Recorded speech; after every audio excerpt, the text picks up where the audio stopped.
All right, fun for everybody. So, Chuck, how was his day? And then the person who will be fighting with him throughout will be Nicolle Wallace, who used to work for the Bush administration. Let's watch. Christie had a pretty good day yesterday, didn't he? Okay. I mean, I guess, how do you define?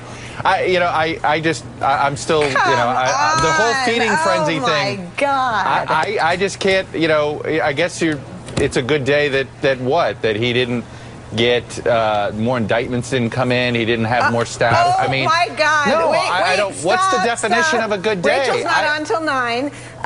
Chuck. What is that? No, Nicolle, I just don't. I just think that your legacy we're doing a feeding. Hang on. We're doing a feeding frenzy on somebody who we're not actually like sitting back and it's like, we're overdoing it now. I think everybody's just trying to will him back into something.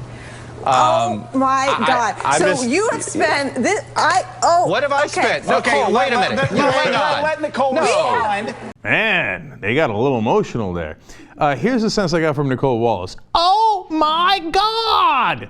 How could you not love Christie like we do? How could you not celebrate the $1 million in legal bribes that he raised? What's wrong with you? By the way, I have never agreed with Chuck Todd more than I do today. Okay, so you go get him, Chuck. Let's continue the fight. So much time has been spent in the last 4 weeks covering every teeny, minuscule, breaking, non-news event in the subpoenas of his, on the network on which you appear and I appear. But the fact that he had an event in front of Democrats and Republicans, former White House Chief of Staff, I think it was, said he had a great performance yesterday. Republicans remain incredibly focused on everything he says and does because at the moment he leads the RGA.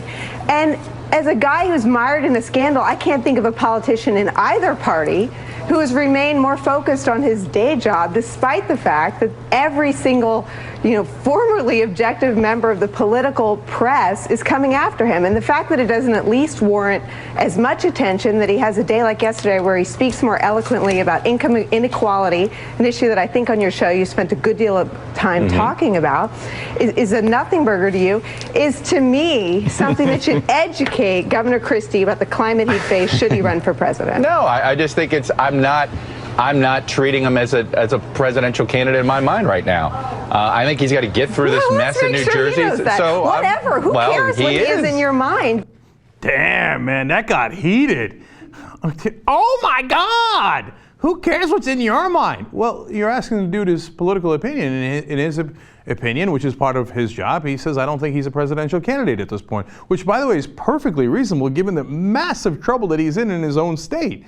So she's like, how dare you? I love Christie. In my mind, he's a great candidate. And then you could tell that Chuck Todd's mad. I mean, look, she said formerly objective members of the press. And then you see Chuck Todd drink. He never drinks water or whatever he's drinking on air. But he's like, oh, I gotta calm down. Okay, yeah, I don't care. Whatever. I'm fine, right? And then look at he says, not on my show. Nobody's been taking shots at him on my show, right? And she says, well, they have been on this network that you appear and I appear on. Ooh, that puts you in trouble, man. In Fox News, you'd be goner, right? At MSNBC, I don't know, man. Tearful apologies for everybody. Okay, how has there not been apologies already to Christie, to each other? I don't know. And then, but my favorite part of that was, on a day that he spoke eloquently about income inequality, he celebrated income inequality. He said it was a good thing. He said, well, look, we shouldn't make the incomes equal. It's because the spirit of America is that people want more. That's eloquent? I guess it is for a Republican. Hey, Chuck, how come you're not celebrating that? Outrageous of you, right? All right, one last part here. I'm sorry, Chuck. We give Chuck. I'm positive or negative. I'm not cheerleading. You're asking me to cheerlead one side or the other. I'm not cheerleading. I know others on this show are cheerleading them. That's fine. Damn, another parting shot. Oh, you want to cheerlead for Christie? Go ahead. Chuck Todd sends his regards. That was a solid-ass catfight, man. I liked it. And I scored clearly for Chuck Todd. When Nicolle Wallace hears that, she's going to say, oh, my God!